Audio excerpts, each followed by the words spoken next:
자, 잘 쉬셨죠? 이제 각종 권리 등기 보도록 하죠. 이쪽 파트가 문제가 출제가 많이 되는데 먼저 나온 게 소유권 보존 등기입니다. 보존 등기라는 등기는 이제 미등기 부동산에 대해서 등기부를 개설하려고 처음 등기하는 것이 소유권 보존 등기고, 등기부를 개설할 목적으로 등기해야 돼.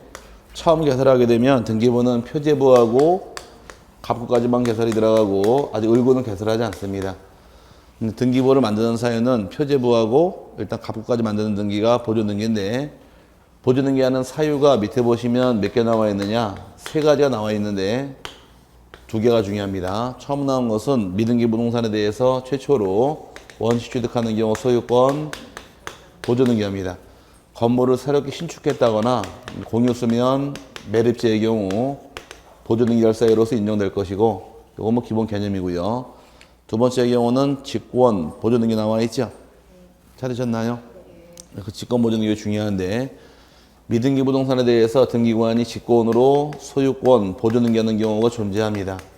보존 등기는 미등기 부동산에 대해서 법원으로부터 촉탁이 들어옵니다. 법원이 네 가지예요. 미등기에 대해서 가압류 등기에 대해서 촉탁이 들어온 경우, 그 다음에 처분금지 가처분 등기 촉탁이 들어온 경우도 대상이 될 것이고, 그 다음에 경매 개시 등기하고 주택임차권하고 그 다음에 상가임차권, 이 네 가지 등기에 대해서 법원이 촉탁을 하게 되면 등기를 하긴 해야 되는데, 현재 문제는 등기부가 있대요, 없대요? 미등기죠? 미등기에 가압류할 수는 없으니까 네 집에 가압류 하려고 1순위로 보존 등기를 등기관이 직권으로 실행을 해주고, 이 밑으로 이제 2등기 중 하나를 끄집어서 실행해 주는 게 순서입니다. 이 중 2순위로 가압류 또 가정해 보자고요. 그럴 경우에 이제 문제가 생기는 부분은 어떤 촉탁이 있을 경우에 직권으로 소유권 보존 등기합니까 해서 이 네 개는 암기하셔야 됩니다. 미등기에 대해서 가압류나 가처분이나 경매 개시, 주택 상가 임차권 촉탁이 있을 때에는 직권으로 소유권 보존 등기함으로 시험에 참 여러 번 했으니까 이건 참 중요한 파트로서 나중에 암기할 부분이고, 세 번째 나오는 것은 집합 건물의 규약상 공유 부분 나온 게 있는데, 집합 건물의 규약상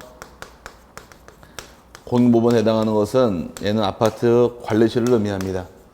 아파트 관리실의 경우는 등기할 수가 있더라 없더라? 등기할 수 있어요. 관리실은. 관리실의 경우 별도로 건물이 존재하잖아요. 등기부를 따로 두는데, 문제는 관리실의 경우는 누구 건가요? 입주민 전원 소유권 확인할 수 있으니까 등기부를 두긴 두되, 관리실의 경우는 표제부만 둡니다. 등기부가. 그럼 갑구도 없고 을구도 없는 등기부가 만들어지는데, 이게 규약상 공유 부분, 즉 관리실의 등기부예요. 규약상 공유 부분, 관리실도 등기한다 안 한다? 한다. 근데 하긴 하는데 뭐밖에 없대요? 표제부만 딸랑 있는 겁니다. 근데 이 관리실을 개인에게 팔아버립니다. 그럼 규약을 폐지해서 약속이거든요. 규약이라는 것이.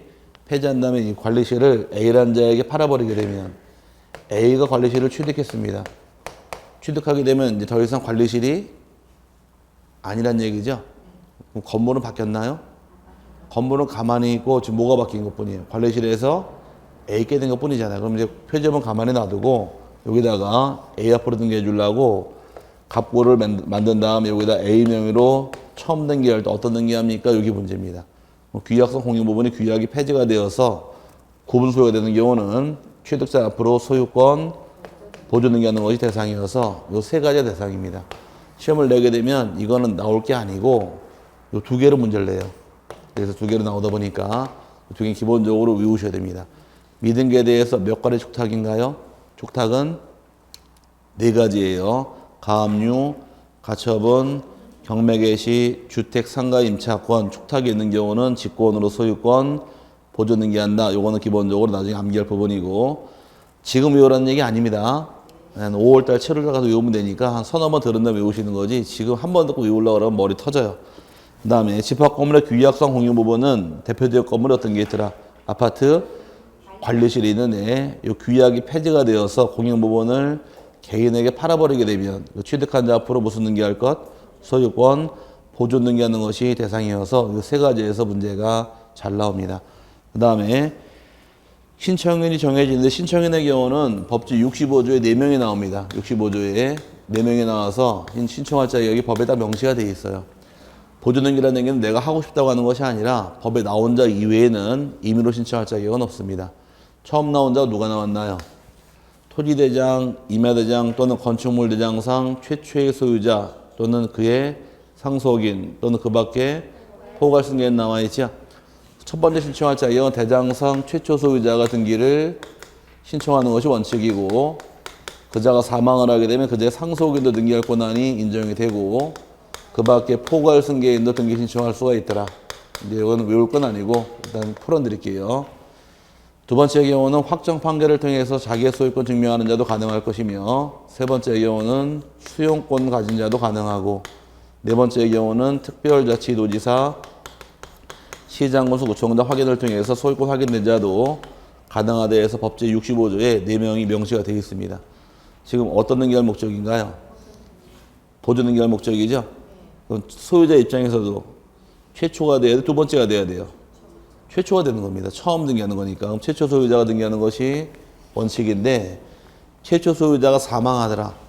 그럼 사망한 자 등기 신청할 수는 없으니까 이때는 상속인이 자기 명의로 바로 가는 겁니다. 상속인이 가되 피상속인 명의 아니에요. 상속인 명의로 바로 등기 신청하는 겁니다. 우리 아버지가 땅이 있다가 그 땅을 놔두시고 돌아가셨습니다. 그 땅의 보조 등기는 누가 신청하느냐? 아들인 제가 신청하는데 그 명의는 제 명인 거지 아버지 명이 아니니까 주의하시고 상속은 포괄승계인가요?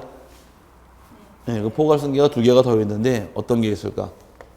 회사 합병 있는 경우도 이것도 포괄승계로 직접 등기할 수가 있고 그 다음에 포괄유증 받은 경우에도 직접 등기 신청할 수 있다 해서 회사 합병이나 포괄유증 전부 다 포괄승계임으로 등기 신청할 수 있도록 묶어버립니다.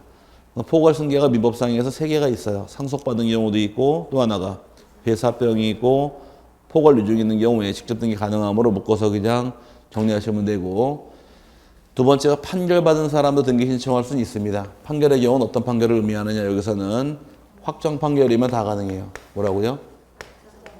확정 판결이면은 확인 판결이건 이행 판결이건 형성 판결이건 불문하고 다 가능합니다.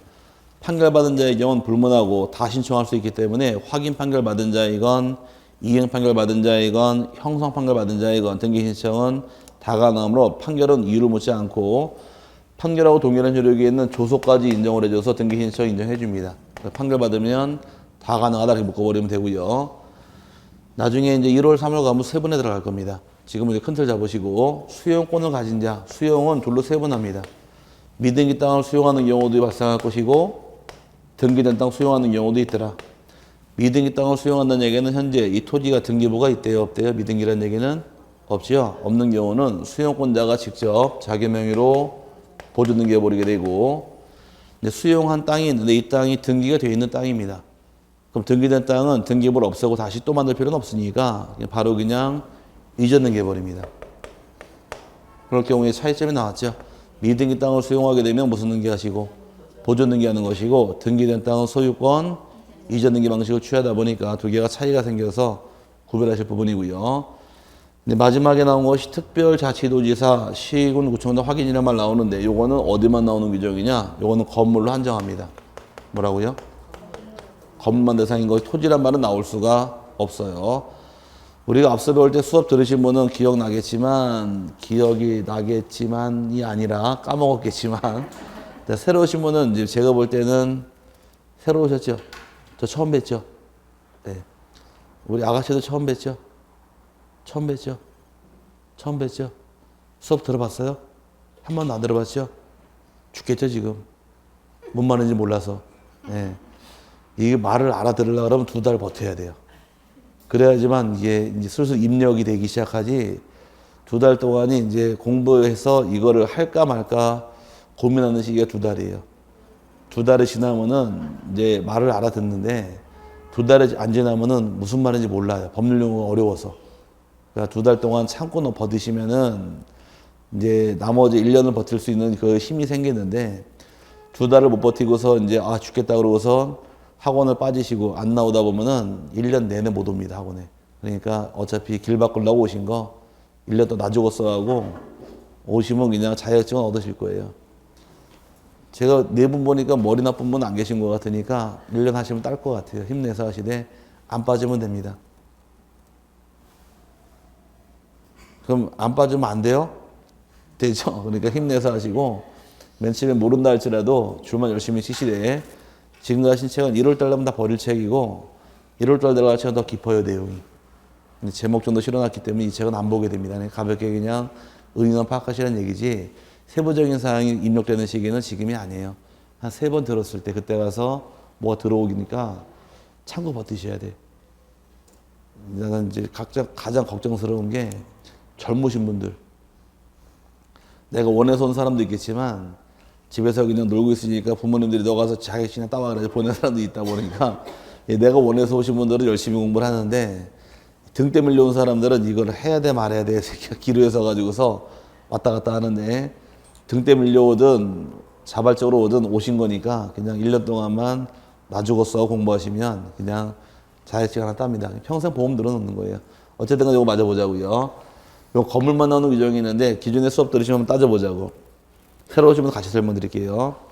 우리나라가 토지로 보는 건 어디까지 토지로 보느냐? 해면 위에 있는 전 국토를 토지로 봅니다. 그럼 모든 토지는 바다만 아니면 등록이 다 돼 있어요. 그럼 흔히 말하는 대장이 전부 다 존재합니다. 토지는. 그럼 토지란 것은 대장이 없는 토지가 있을 수는 없는 겁니다. 다 대장이 있으니까 문제될 게 없는데 건물의 경우는 대장이 반드시 있을까? 대장이 없는 경우도 있을까? 건물에 대장이 있는 경우도 있고 없는 경우도 있어요. 허가받고 지은 거면 건축물 대장이 만들어지겠지만 무허가 건물 같은 경우는 건축물 대장이 없는 경우도 발생하는 겁니다. 근데 이 무허가 건물의 경우도 건물이 있다는 것에 대해서 확인받아 오면 등기해 주겠다요. 그럼 토지는 대장이 다 있으니까 이 말이 안 나오는데 대장상 소유자 가면 되니까. 근데 건물의 경우 건축물 대장이 있는 경우도 있고 없는 경우도 있다는 점입니다. 그럼 건축물 대장이 없다는 얘기는 이 건물의 소유자가 누군지 확인할 수는 없으니까 소유자 스스로가 그 건물에 대해서 소유권 확인받아면 등기해 주겠다 이 뜻이에요. 그럼 다시 요걸 한번 설명드릴게요. 토지나 건물, 선박, 항공기를 보유한 자 납부할 세금이 있죠. 재산세. 재산세 건물분의 경우는 등기된 건물 납부할까, 미등기 건물 납부할까? 그럼 허가받은 건물 납부할까, 무허가 납부할까? 재산세는 등기된 거, 미등기 찍으세요. 어떤 거 납부할까요?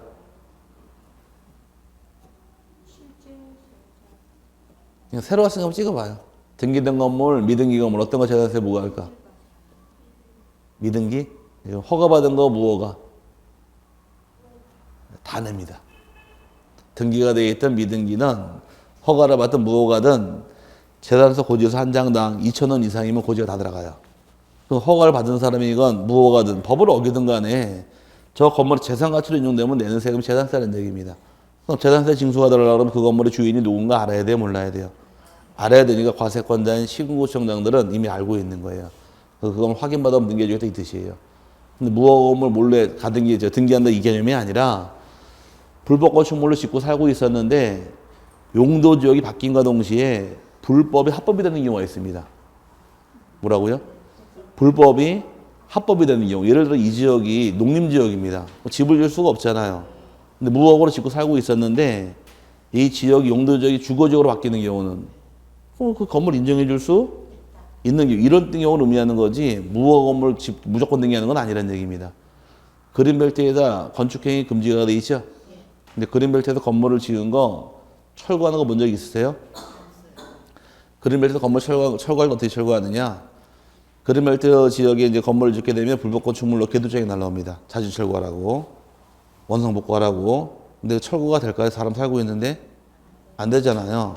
그럼 이제 대집행 나와가지고서 이제 사람 살고 있잖아요, 집에. 그럼 벽을 무너뜨리면 가지도가 다 망가지니까 벽을 허무는 게 아니라 방에 와서 천정을 이만큼 뚫어놔 버려요. 일명 별이 빛나는 방을 만들어 놓습니다. 여기 천정을. 벽을 허무는 게 아니라 그러면 천정이 이만큼 뚫렸죠. 하늘이 보이잖아요 지금. 살 수 없으니까 결국은 이사 갈 수밖에 없는 거예요. 사람 싹 빠진 다음에 허물어 버리는 거예요. 함부로 허무는 게 아니라. 그리고 불법 건축물들은 이렇게 구멍 뚫어서 대집행 나오면 문제 생기다 보니까 그걸 등기하는 게 아니라 불법 건축물로 짓고 살고 있다가 이게 합법으로 바뀌는 경우를 얘기하는 거지 무조건 다 등기하는 거 아니에요. 나중에 그림 낼 때 집 짓고서 지 등기하러 가야지. 그랬다 누가 오느냐? 대집행 써가지고서 장타 들고 와서 구멍 뚫어버리니까 함부로 하는 거 아닙니다. 어쨌든 4명이 나오는데 요건 어디만 나온다고요?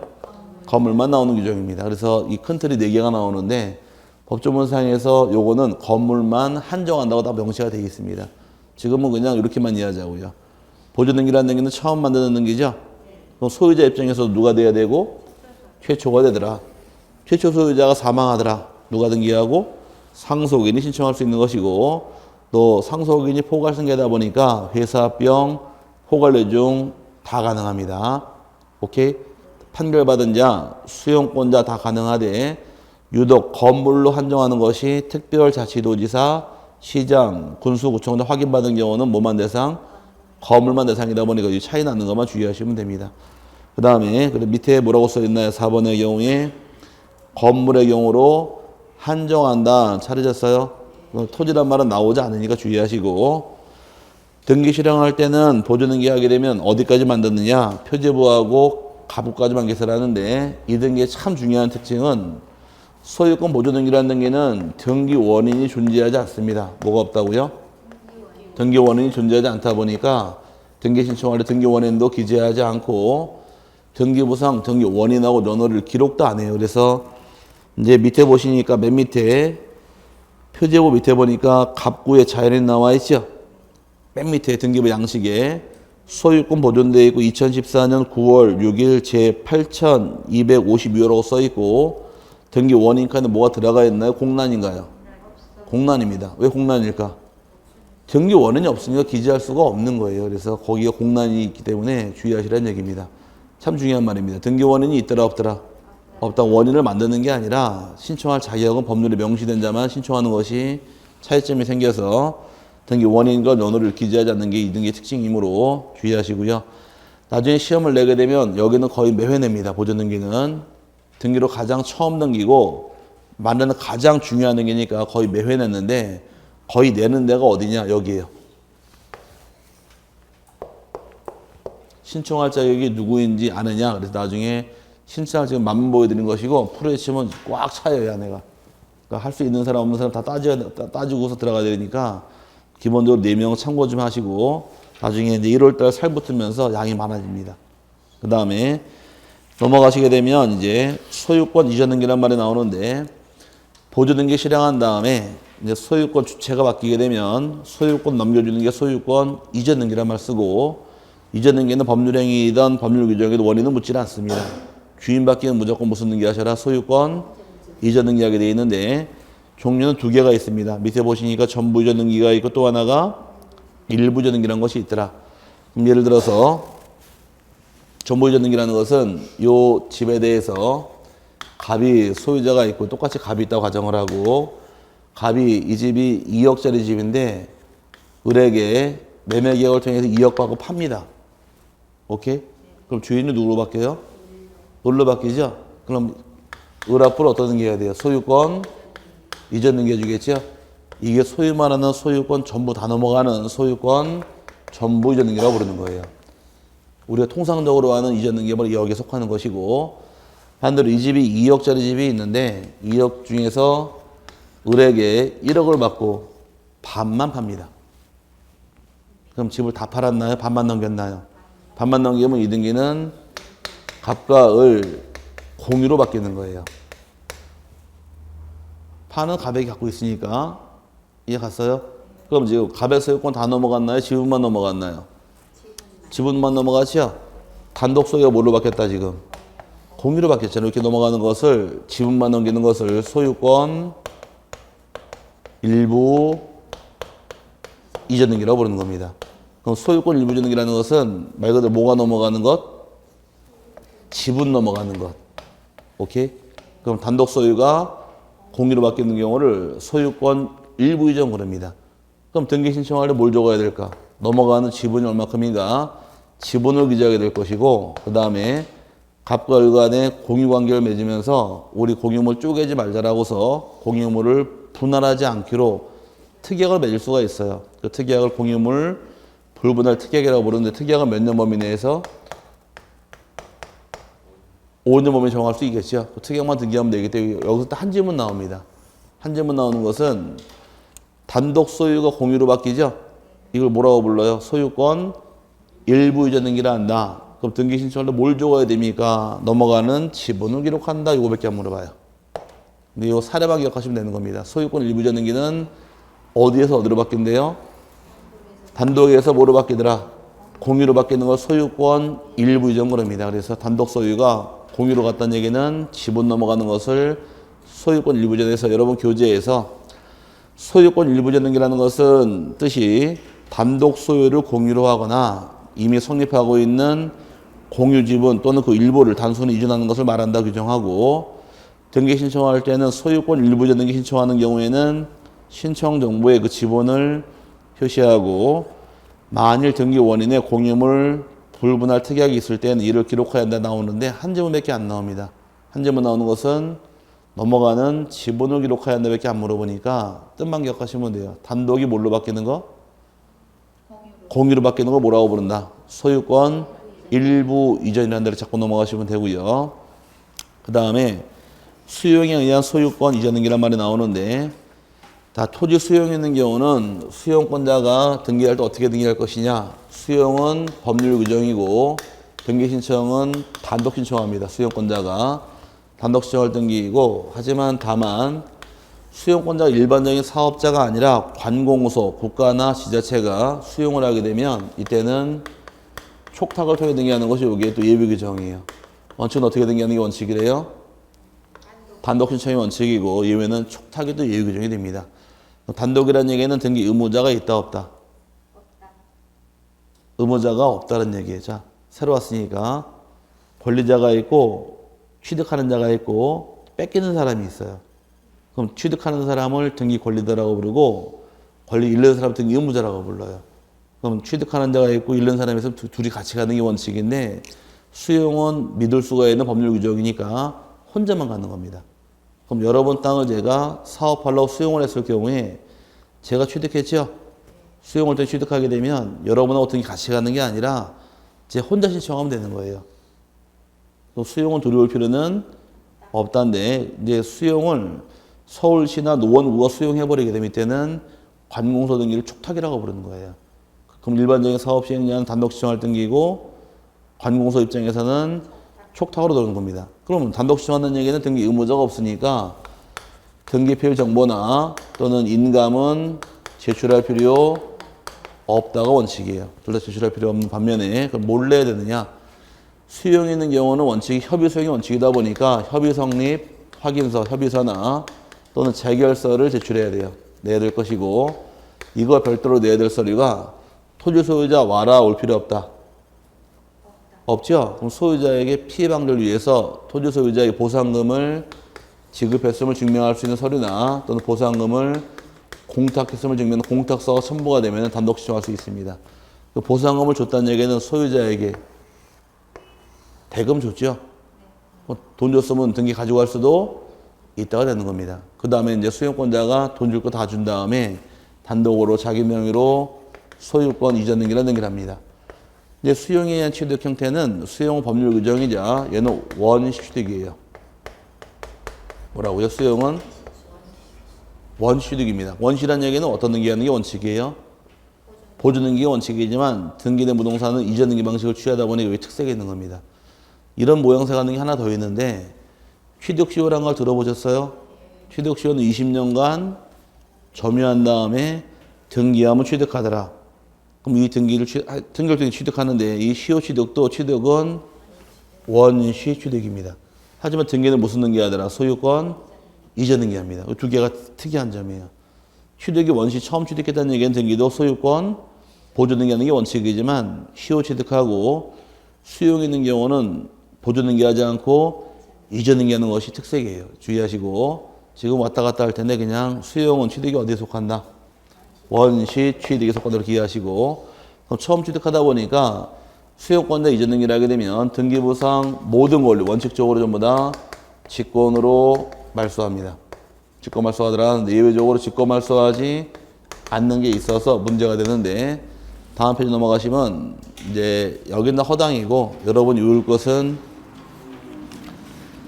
직권 말소 하이하는 경우가 있고 직권 말소할 수 없는 게 나오죠. 이제 직권 말소할 수 없는 거 그걸 외우시는 거예요. 나중에는 그게 답이니까. 일단 직권 말소 못하는 거의 경우는 수용 개시일 전에 실행한 소유권 보존 등기 직권 말소가 안 되고 또 소유권 이전 등기도 직권 말소하지 못하게 되어 있습니다. 그 다음에 수용 개시일 전에 실행한 상속을 원인으로 실행하는 소유권 이전 등기도 말소가 안 되더라. 마찬가지로 수용되기 전에 경락대금 완납하고 실행 이전 등기 마찬가지 개념인데 요거 묶어버리자고요. 자, 칠판 잠깐 보시고 요것도 소유권 보존 등기고 요것도 소유권이고 요것도 소유권이죠. 이거 소유권인데 수용 전, 수용 후 수용 전이란 얘기입니다. 그럼 요 소유권자가 빨라요? 수용권자가 빨라요? 순위가? 수용 전이라 그랬으니까 누가 먼저 들어온 거예요? 수용권자가 먼저 들어온 거예요? 얘는 이 소유권자가 먼저 들어온 거예요? 소유권자가 먼저 들어왔죠? 수용 전이라 그랬으니까 그럼 이 세 개 공통점은 수용 전에 들어온 선순위 소유권은 살아있는 거예요. 살아있는 것이고 그 다음에 수용되는 부동산을 위해 존재하는 지역권 등기도 직권말소가 안 됩니다. 이때 말하는 지역권은 유육지라는 토지가 수용되는 경우 의미하고 그 다음에 관할토지수용위원회에서 재결로서 인정이 된 권리 살아있는데 유효권 두 가지입니다. 이거 묶어서 몰리 하시고 선순위 소유권하고 지역권 이 두 개를 제외한 나머지 다 직권말소예요. 뭐라고요? 아 빨리 외쳐야 돼. 이게 답이니까. 뭐하고 뭐 빼고 선순위 소유권하고 지역권 빼고 다 직권말소예요. 그럼 수용 잘 들으세요. 수용되기 전에 압류는 놔둘까 말소할까? 국세가 체납이 되어서 국가가 압류한 게 있답니다. 수용되기 전에. 그럼 놔둬야 될까 직권말소할까? 수용 전에 압류는? 압류란 말이 있어요 없어요? 없으면 직권말소. 수용 전에 가압류. 아 들으세요 빨리. 수용 전에 가압류. 직권말소. 수용 전에 가등기. 저당권. 전세권. 다 직권말소예요. 아씨 수용 전에 압류가 왜 직권말소 당하지? 두 개 없으니까. 그럼 세금 받으려고 국가가 압류한 게 있습니다. 오케이?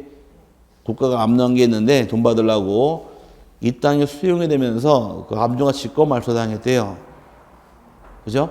그럼 압류권자인 국가 입장에선 이익일까 피해일까? 왜 피해라고 생각했을까? 지워지니까? 아니에요. 압류권자는 돈 받으려고 압류했잖아요. 그럼 나중에 돈 받으려면 이 집이 공매나 경매가 날라갔을 때 돈이 나오는데 지금 이 땅이 수용이 돼버렸잖아요. 그럼 뭐가 나왔어요? 보상금 나왔잖아요. 그럼 세금 받아올 수 있으니까 지워지더라도 피해볼 게 없다는 것이에요. 그럼 토지 소유자의 돈을 주려고 받더니만은 이 등기부상에 압류나 가압류 많이 걸려있죠? 그럼 소유자 홀라당 돈 줬다가는 세금 안 낼 거 아니에요. 이제 소유자를 주는 게 아니라 법원에 공탁 걸어버려요. 그게 공탁이란 말이 나온 거예요. 등기부에 대추나무 걸리듯이 빚이 많이 걸려있는 경우는 땅 주인 돈 다 줘버리면 돈 갖고 호주에 땅 넣어놓고서 세금 내라 그러니까 땅 주인이 세금 내야 단축 흘러요. 단축 흘러죠? 뭐 하라고? 배째라고. 그러면 그걸 방지하려고 돈을 소유자 안 주고 빚이 많은 부동산은 법원에 맡겨버리는 겁니다. 빚자체 하라고. 그래서 공탁이라면 따라 붙은 거예요. 그러면 살아있는 건 몇 개만 살아있더라. 이게 답이라니까 무조건. 이걸 안 외우면 틀려요. 이건 나 허당이고 아무 쓸모가 없는 거고 나중에 이거 외우라 그래요. 이게 답이니까. 그럼 수용되기 전에 소유권하고 또 하나 지역권을 제외한 나머지 다 직권말소예요. 그럼 여기 없으면 다 직권말소예요. 그럼 수용 잘 들으세요. 수용 후에 들어온 소유권 등기는 직권말소. 왜? 수용 전은 사례지 후는 없으니까. 그럼 저당권, 지상권, 전세권, 압류, 가압류, 가처분 다 직권말소입니다. 그 맞는 걸 외울래? 두 개를 외울래요?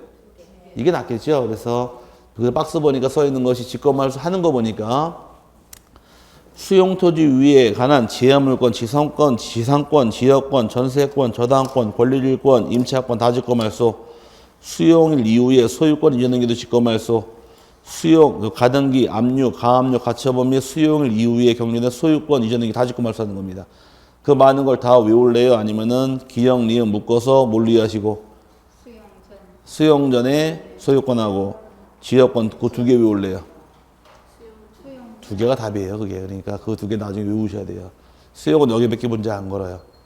그러니까 수용은 나중에 이제 공부했나 안 했나는 수용 시에 살아있는 거 몇 개 살아있습니까? 그러면은 몇 개 살아있더라? 크게 두 개. 뭐하고 뭐? 선순위 소유권하고 또 하나 지역권 두 개를 딱 외우고 들어가시는 그럼 답이 나와요. 나중에 공부가 안 돼 있으면 수용되는 토지상에 있던 수용 전에 압류 그러면은 갸우뚱그래요. 수용 전에 압류 이러면 날라간 거예요 이미. 틀리게 돼 있으니까 이제 본인 생각에 좀 틀린 부분이 있더라도 무조건 다 죽는 거예요. 몇 개 빼고 두 개 빼고 그게 답입니다. 두 개는 나중에 외우시라고 강조를 해요.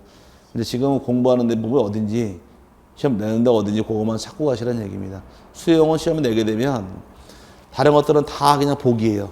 복이고 답이 되는 것은 이 두 개요. 직권말수 할 줄 아느냐 안 당하는 거 아느냐 이걸 구별할 줄 아는 문제를 내는 게 문제다 보니까 여기 외울 거 외우셔야 됩니다. 그 다음에 이제 5번에 진정 명예회복을 등기 원인으로 하는 소유권 이전 등기란 말이 붙어 있는데 주로 진정 명예회복 등기라고 부릅니다. 여기는 진정 명예회복 등기 좀 말이 어려운데 또 풀어보자고요 말을. 자 칠판장 한번 보시고 말을 풀은 다음에 가자고요. 자 진정 명예회복 등기라는 것은 이 집에 대해서 갑하고 을하고 둘이서 매매계약을 체결을 하고 1순위의 갑의 소유권이 있는 집에 대해서 2순위로 을 앞으로 소유권 이전 등기 실행을 해버립니다.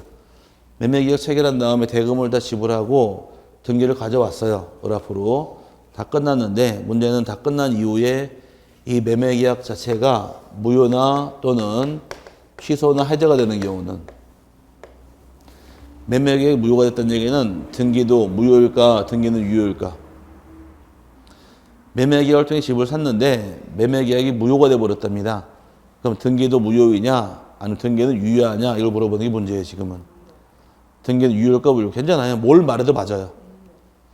뭐를 말해도 맞다고 여기서는 유효 무효 나도 말 안 할래 지금부터 그러면. 자 그럼 매매가 무효면 등기도 무효일까 유효일까? 뭐를 말해도 맞아요. 유효? 무효? 유효? 그냥 자 매매가 무효면 등기도 무효다라고 주장하는 것은 대법원 판례 입장이고 매매가 무효면 등기는 무효가 아니다. 매매랑 등기는 별개의 문제이지 하나로 먼저 보지 않고 따로 다루자라고 보는 게 학설 입장이에요. 근데 판례는 매매가 무효면 등기도 무효다고 판례 입장입니다. 그럼 학자들은 매매는 매매 계약이죠. 등기는 물권이잖아요. 매매는 채권행위, 등기는 물권행위. 서로 관련이 없으니까 따로따로 보는 것이 학자들의 주장이고 대법원 판례는 뭔 소리냐. 등기 왜 넘어가느냐. 매매 때문에 넘어간 거 아니냐. 매매랑 등기 관련이 있는 거니까 매매가 무효가 되면 등기도 무효다. 이게 대법원 판례입니다. 그럼 우리는 뭘 배워요? 판례 배우는 거예요. 중개사 시험은 학설 다툼이 있는 경우 무조건 판례감이에요. 판례가 매매가 무효면 등기도 무효다. 그럼 등기가 무효라는 얘기는 효과가 없다는 얘기네요. 오케이? 을에게 등기했지만 효과가 없다는 얘기는 누가 주인이에요? 갑이 진정한 주인이어서 대법원 판례 전문이 매매계약이 무효가 되면 등기도 자동으로 무효가 되어서 등기를 말소하지 않더라도 소유권은 매도인에게 복귀했다 대법원 판례예요. 그럼 소유권은 누구한테 돌아가 있고 갑에게 돌아가 있지만 등기보상만 누가 주인? 을이 주인이라는 얘기입니다. 그럼 소유권은 돌아왔으니까 갑이 등기도 찾아와야겠네요. 그럼 갑이 등기 찾는 방법은 몇 가지가 있을까? 몇 가지가 있을까? 두 가지가 있는 거예요. 하나는 무효등기라는 등기는 말소 지워버려야 되니까 얘를 지워버리면 갑이 소유권 갖나요? 을의 주인이 있다가 지워버리면 갑이 소유권 냈잖아요. 그 원칙은 무효등기는 말소등기를 통해서 등기를 찾아갈 수도 있는 것이고 또한 말소하지 않고 다시 을로부터 갑에게 또다시 소유권 이전 등기할 수도 있다기 대법원 판례예요. 그럼 지워도 누가 소유자가 된 거예요? 갑이지만 지우지 않고 1, 2, 3순위로 또다시 갑에게 소유권 이전 등기를 할 수도 있다. 이게 대법원 판례가 되는 겁니다. 그럼 갑이 누구냐? 갑이 진정한 주인인가요? 그럼 진정한 주인이 등기를 찾아오려고 등기를 다른 말로 명의란 말 쓰고 명의를 회복하기 위해서 어떤 등기 실행했나요? 소유권 이전 등기 실행했기 때문에 진정 명의회복을 원인으로 한 소유권 이전 등기란 말을 붙게 된 것이에요. 그럼 말소에도 소유자가 갑이 되겠지만 말소하지 않고 이전 등기할 수도 있다. 그럼 요 등기할 때 어떻게 합니까? 물어보는 게 지금 문제라는 겁니다. 오케이? 그럼 무효 등기는 말소하는 게 원칙이지만 말소 안 하고도 어떻게 할 수 있대요? 다시 이전 등기를 통해 등기를 회복할 수도 있더라. 그래서 여러분 교재 의 읽어보니까 진정 명의회복을 등기 원인으로 하는 소유권 이전 등기라 함은 등기 원인의 무효 등으로 현재 등기 명의인이 무권리지의 경우 실판에서 원인 매매가 무효가 되면서 을이 아까 등기번호 소유자 썼죠? 얘가 권리가 없게 된 경우 무권리지의 경우에 진정한 소유자 갑이 자기 명의로 등기 회복하고자 할 때 무권리자 명의에 등 열권리를 말소하는 게 아니라 다시 어떻게 해라? 소유권 이전 등기 방식을 취해서 다시 소유권을 회복할 수도 있다라는 겁니다. 그럼 방법은 둘 중에 하나겠네요. 말소할 수도 있고 또 하나는 이전 등기할 수도 있다. 이게 이제 진정 명의복 등기. 그럼 요 등기할 때 어떻게 할 겁니까? 이게 문제입니다. 요 등기하는 경우 원칙은 등기부상 누가 취득해요? 을로부터 갑이 취득했죠. 취득하는 갑이 등기 권리자 입장이고 등기부상 을이 등기 의무자가 되므로 등기 신청은 공동 신청의 원칙이다 보니까 여러분 교재 밑에 신청인에서 1번이 뭐가 나왔나요? 공동 신청 나왔죠. 둘이 가는 게 원칙이고 둘이 가는 게 원칙인 반면에 문제는 등기를 갖고 와 그랬더니 을이 등기를 이행 안 하더라. 넘겨주지 않을 경우는 이때는 소송을 통해서 판결을 받게 되면 단독 신청할 수도 있다가 되는 겁니다. 원칙은 공동 신청인데 판결받은 단독 신청할 수도 있고 또 갑이 등기를 해와야 하는데 갑이 사망을 합니다. 갑이 사망 시의 경우 등기 신청할 수 없으니까 이때는 이 갑의 상속인도 등기 신청할 수 있으므로 원칙은 공동의 원칙, 단독의 원칙, 공동의 원칙이고 상대방이 이행하지 않는 경우 단독 신청할 수도 있고 권리자 갑이 사망했을 때는 갑의 상속인도 등기 신청할 수 있다 해서 여러분 교재에서 공동 신청이 1번 원칙이 된 것이고 니은번은 단독 나왔나요? 그러면 상대방이 등기 이행하지 않을 때는 판결을 받아서 혼자 갈 수도 있고 권리자가 사망했을 때는 권리자의 상속인도 등기 신청할 수는 있다 해서 공동의 원칙, 예외가 단독, 거기에 또 예외 규정이 상속인까지 가능하다 해서 신청을 받고요. 오른쪽에 참 중요한 말 나오는데 그럼 이 사례에서 등기 원인이 뭘까요? 아니, 목적은 당연히 소유권 넘길 목적이니까 소유권 이전이 될 것이고 등기 원인은 진정 명회복이 되겠죠.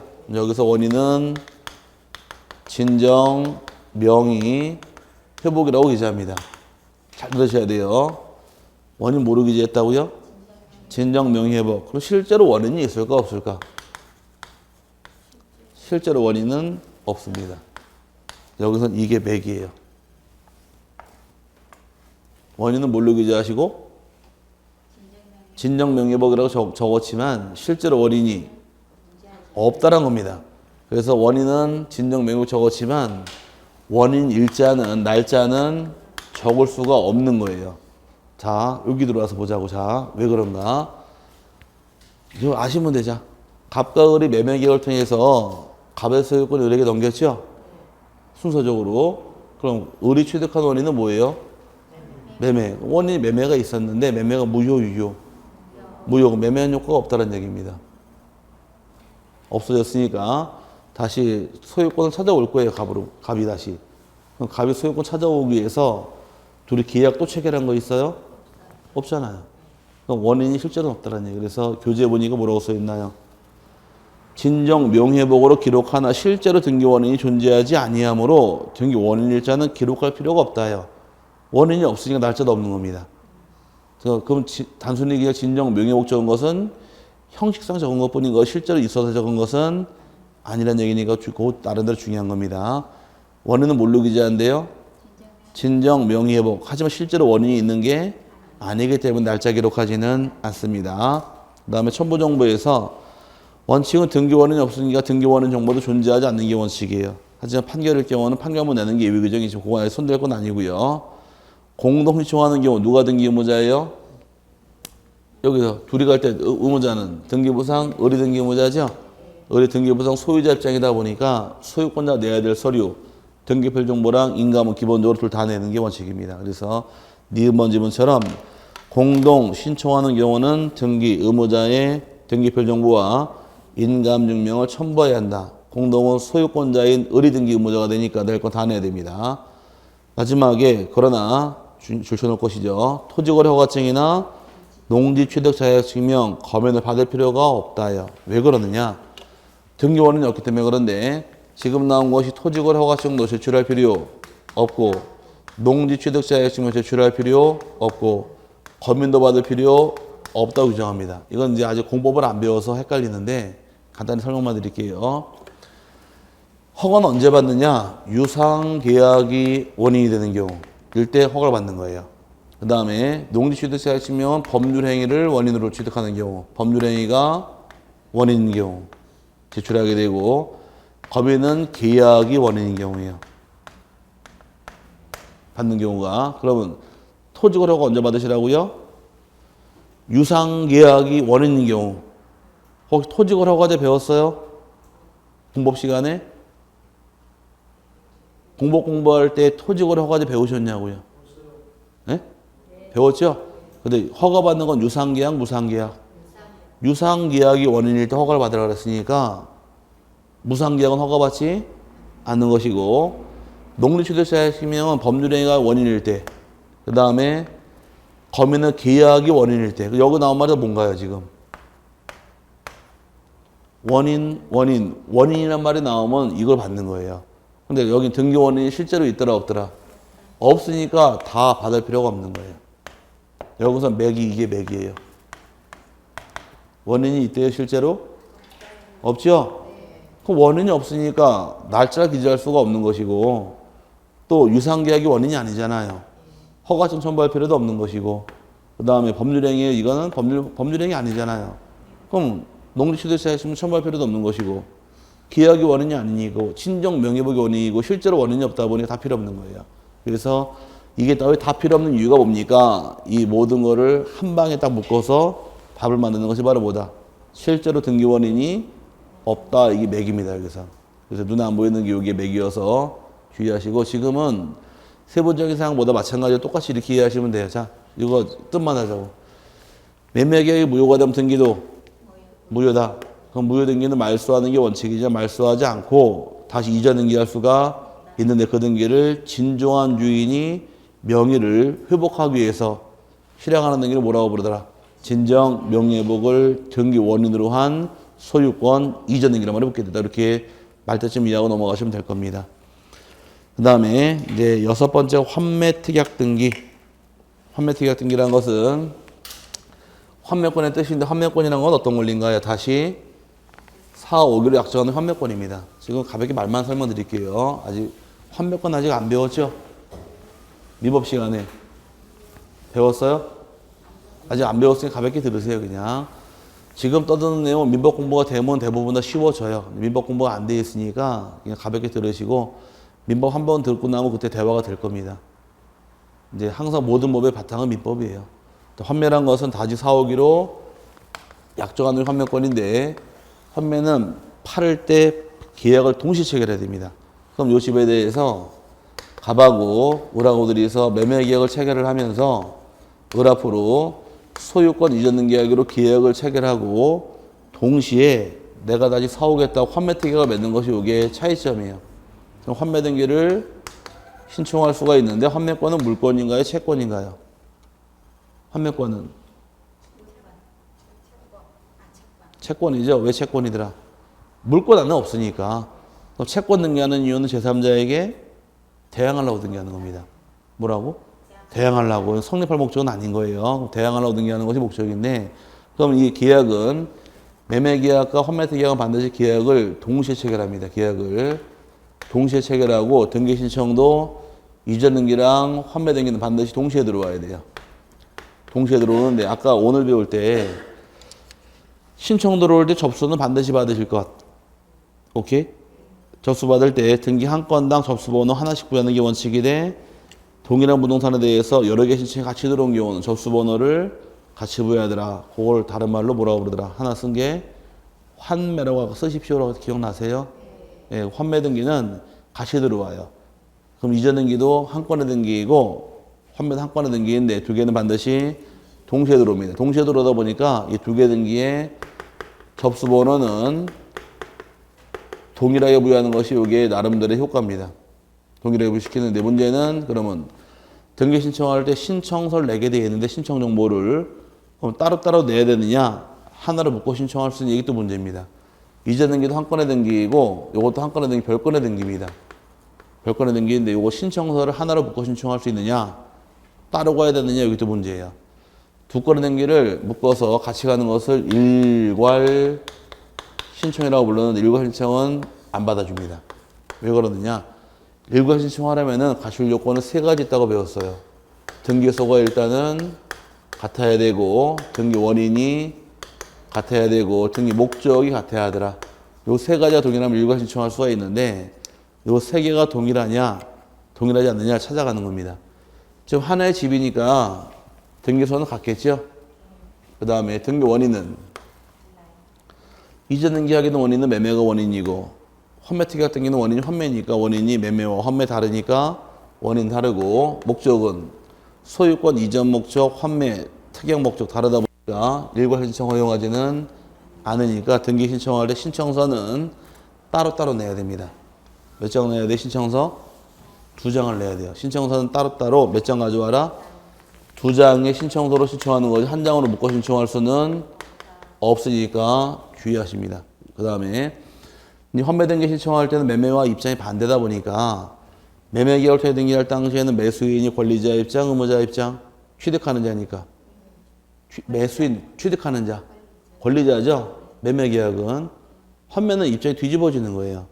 다시 사갈 권리도 매도인이 가지니까 환매 특약 등기할 때 매도인이 등기 권리자가 되고 매수인이 등기 의무자가 되어서 둘이서 공동 신청하는 것이 방법이 될 것이고 반드시 적을 사항은 두 가지입니다. 제가 줄 쳐드릴게요. 일단 최초 매매 대금이랑 비용을 기재합니다. 대금하고 비용 기재하는데 환매는 왜 할까요? 그러면 하는 목적은 환매는 5년 내에 다시 사오기 작정을 하는 거예요.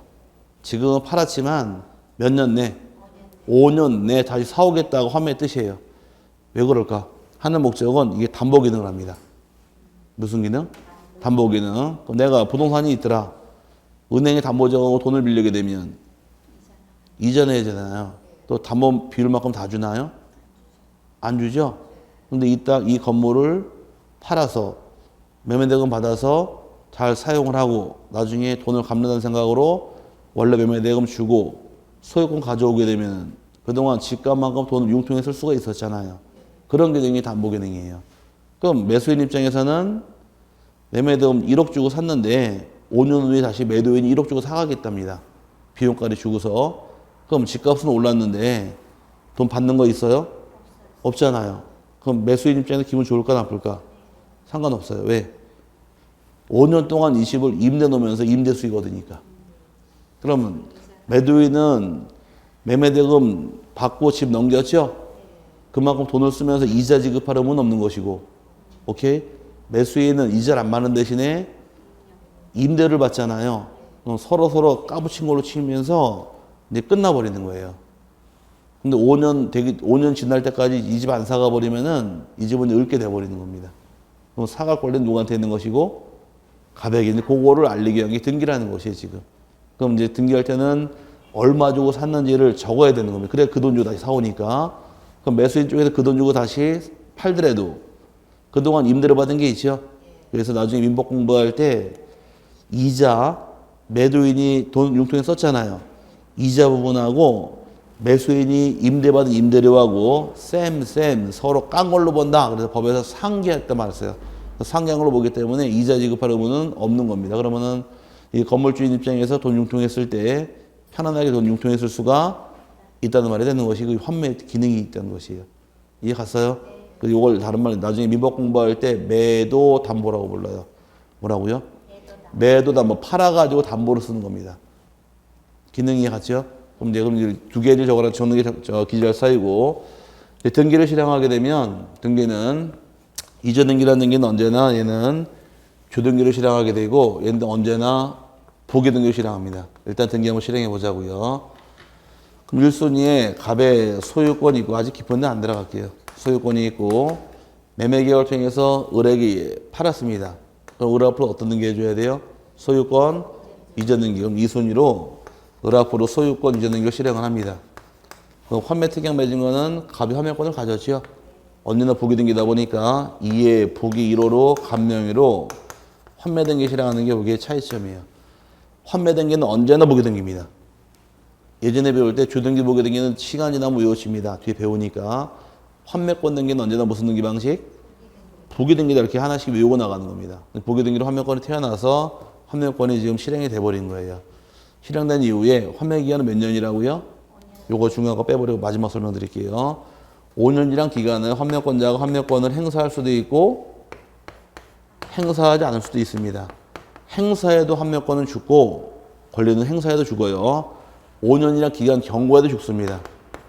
그럼 둘 다 소멸했을 경우 어떻게 말소할 것이냐 이게 또 문제인데 환매권 등기 말소할 때는 행사하게 되면 직거 말소하게 되고 행사 없이 소멸하는 경우 예를 들어서 환매 기간이 경과했다거나 환매 계약이 무효가 됐다거나 환매 계약이 취소가 되는 경우 환매권을 해지하는 경우 환매권자가 포기하는 경우 등등등 사유가 발생하게 되면 공통점 소유권을 찾아가지 않았지요. 이때 전부 다 공동 신청할 때 말소하는 게 방법이에요. 그 환매권 말소할 때는 행사한 경우 요거 하나만 직거 말소합니다. 하나를 외울래요? 이 많은 걸 외울래요? 예?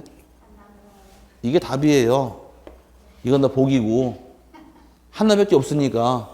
그럼 환매권을 말소할 때는 평범한 건 답이 안 돼요. 약간 특이한 게 답이 되는 거거든요. 환매권을 말소할 때 방법은 둘 중에 하나가 있더라. 직거 말소가 있고 공동 신청이 있더라. 직거 말소가 특이할까? 공동이 특이할까? 예? 커서가 어디 있어요 지금? 이게 특이한 거예요. 왜? 환매된 게 어떻게 들어왔으니까 공동으로 들어왔으면 말소도 공동으로 하게 돼 있는데 얘는 직거 말소 해버리잖아요. 그럼 시험은 이걸 내고 들어오는 거지 이걸 내는 게 아니란 얘기입니다. 그래서 책 들어가서 여기까지 봐드릴게요. 환매권이라는 것은 채권이다 보니까 매도인이 의가 매매계약과 동시에 특약으로 맺은 환매할 권리를 보류하고 일정한 기간 몇 년 내? 5년 안에 그 목적물을 환매권을 행사해서 목적물을 다시 사는 것을 말한다. 나와 있고 매매 목적물이 부동산의 경우에는 환매 특약 등기를 한 경우에는 매매에 의한 소유권 이전 등기와 동시에 환매권의 보류를 등기할 수 있고 등기한 때는 제3자에 대해서 효력이 있다. 이 효력을 다른 말로 뭐라고 부르더라? 세 글자를 줄여서 대항력이 발생하더라. 그 뜻이고 신청 방법은 환매특약 등기는 반드시 환매특약부 매매로 인한 소유권 이전 등기와 동시에 신청해야 한다. 반드시입니다. 따로 들어오는 경우는 등기 안 해줘요. 각하당합니다. 그 다음에 반드시 적을 사항은 두 가지 적으라고 그랬죠? 맨 밑에 두 번째 줄에 매매 대금하고 매매 비용을 기재해라. 그 두 개만 체크하시면 되고 넘어가게 되면 바로 나오네요. 반드시 적을 사항 매매 대금과 비용만 적으시면 되고요. 그 다음에 임의적 기록상 안 보셔도 되고 처음 보시면 아직 생략할게요. 아직은 내려와서 등기 실행해서 1번 하나만 보겠습니다. 환매특약 등기는 차려졌어요. 매수인의 권리 취득 등기에 이를 부기하며 즉 부기 등기를 실행하며 양등기의 접수 면허일과 접수 번호는 동일하게 부여하더라. 접수 번호 왜 동일할까? 같이 신청 들어왔으니까 접수 번호 똑같이 부여하는 것이고 등기 실행은 주등기래요, 부기 등기래요? 부기 등기 실행하더라. 그다음 2번, 3번은 놔두시고 아직 볼 때가 아니고요. 환매권을 말소할 때는 밑에 공동 신청이 있고 직거 말소가 있더라. 공동 신청하는 경우는 되게 많아요. 환매특약의 해제, 무효, 취소, 기관 경과 등이 있고 그 다음에 직거 말소는 하나밖에 없습니다. 행사한 거. 행사한 거 하나를 외우실래요? 그 많은 걸 다 외울래요? 하나만 외워야죠. 하나만. 그럼 환매권자가 환매권 행사하더라. 어떻게 말소하시고? 직권말소가 들어가는 것이고 행사 없이 소멸하게 되면 이때는 공동 신청을 통해 말소가 들어가므로 시험 내도 직권말소밖에 안 내는 겁니다. 거기까지 보시고 환멸권 등기 이해가 됐다고 보고요. 근데 아직은 환멸권 안 배웠죠, 민법에서. 네, 그러니까 좀 기다리시면 돼요. 민법에서 배우는 권리를 등기하는 게 이 등기법이다 보니까 민법에서 공부가 안 되는 걸 등기하는 건 제가 앞서가는 거예요. 그러니까 설명을 드리는데 아직은 뭐 이렇게 열심히 외울 필요는 없습니다. 때가 되면 다 이해가 돼요. 또 잠깐 쉬신 다음에 신탁 등기도 다시 보도록 할게요.